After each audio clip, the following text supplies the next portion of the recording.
안녕하세요. 수학의 오메가 저자 이동선입니다. 이번 시간에도 곱셈의 기본 원리에 대해서 공부해 보도록 하겠습니다.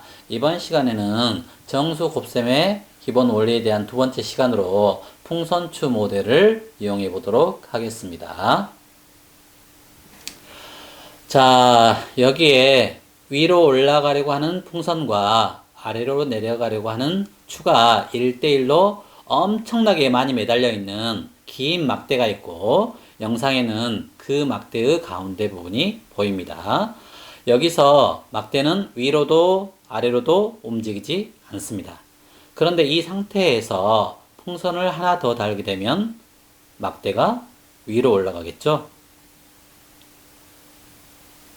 반대로 원 상태에서 추를 추가하면 이렇게 아래로 내려갑니다.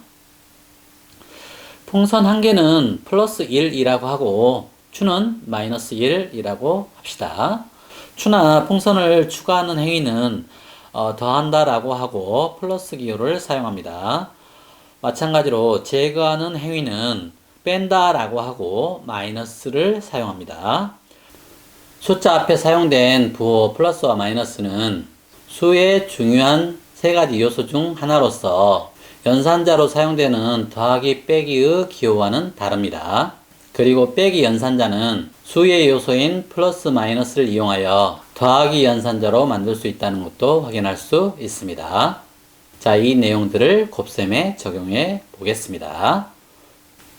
막대에 풍선을 2개씩 3번 추가하고 식으로는 플러스 2 곱하기 플러스 3으로 나타낼 수 있습니다. 풍선이 6개가 더 많습니다. 그래서 막대는 위로 올라갑니다. 이 상태는 플러스 6을 의미합니다.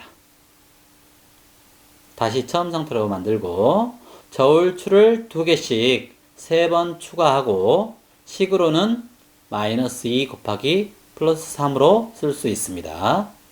막대는 아래로 내려가겠죠. 마이너스 6을 의미합니다. 다시 0인 상태로 만들고요. 여기서 풍선을 2개씩 3번 제거하면 식으로는 플러스 2 곱하기 마이너스 3이 됩니다. 풍선보다 추가 6개가 더 많기 때문에 아래로 내려갑니다. 마이너스 6의 상태가 되는 거죠. 다시 처음으로 되돌려 보겠습니다. 추를 2개씩 3번 제거하고 식으로 나타내면 마이너스 2 곱하기 마이너스 3이 됩니다.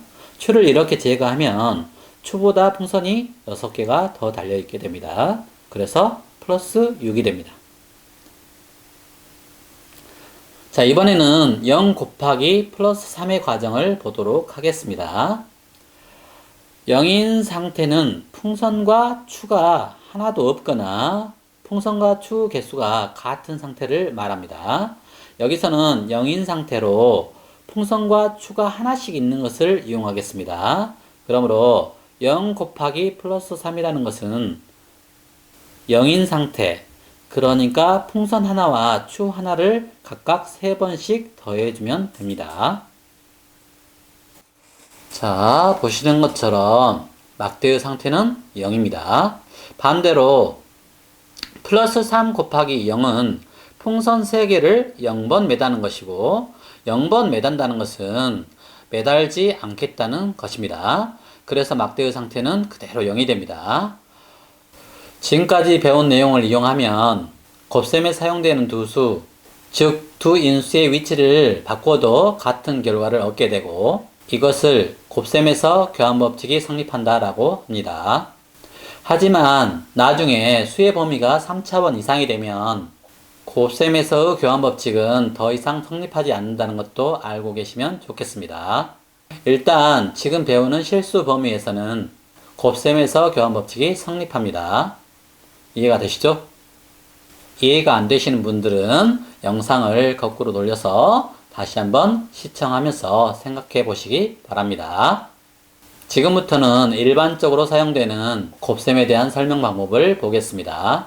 먼저 등식의 성질을 이용하는 방법입니다. 자, 플러스 2 더하기 마이너스 2는 0입니다. 여기서 양변에 플러스 3을 곱합니다. 그러면 플러스 2 곱하기 플러스 3 더하기 마이너스 2 곱하기 플러스 3은 0이 되겠죠.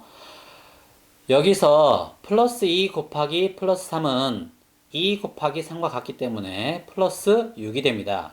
그러면 마이너스 2 곱하기 플러스 3은 마이너스 6이 되어야 등식이 성립합니다. 다시 플러스 2 더하기 마이너스 2는 0의 양변에 마이너스 3을 곱합니다. 플러스 2 곱하기 마이너스 3 더하기 마이너스 2 곱하기 마이너스 3은 0이라는 등식이 만들어집니다.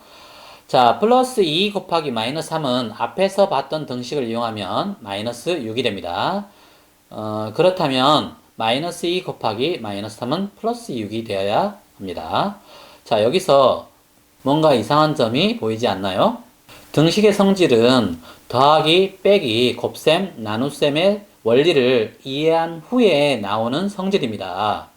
따라서 곱셈의 원리를 설명할 때 등식의 성질을 이용하는 것은 앞뒤가 뒤바뀐 설명이기 때문에 논리적으로 적합하지 않습니다.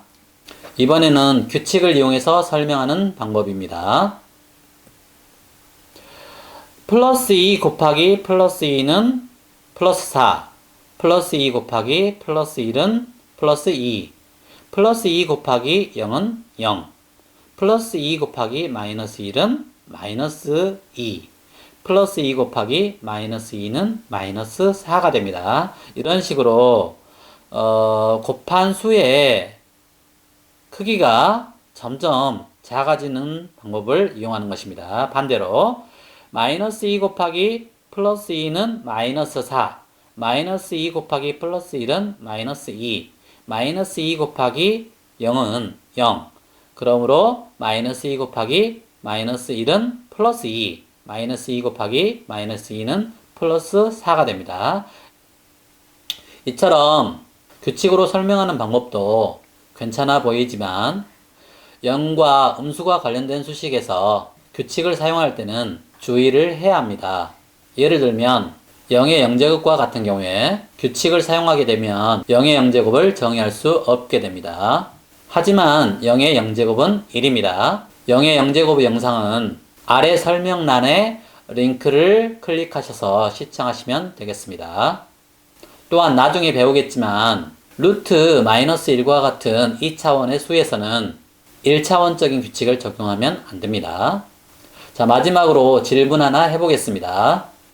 자, 플러스 2 더하기 마이너스 3 더하기 마이너스 2 더하기 마이너스 5 빼기 마이너스 5가 보이시죠? 자, 이 식에 사용된 수는 몇 개일까요? 2, 3, 5로 3개일까요? 아니면 플러스 2, 마이너스 2, 마이너스 3, 마이너스 5로 4개일까요? 아니면 플러스 2, 마이너스 2, 마이너스 3, 플러스 5, 마이너스 5로 5개일까요? 연산자는 더하기와 빼기가 사용됐고요.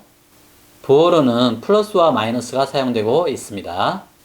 그리고 위의 식은 플러스 2 더하기, 마이너스 3 더하기, 마이너스 2 더하기, 마이너스 5 더하기, 플러스 5로도 바뀔 수 있습니다. 이때는 5개의 수가 사용되고 있습니다.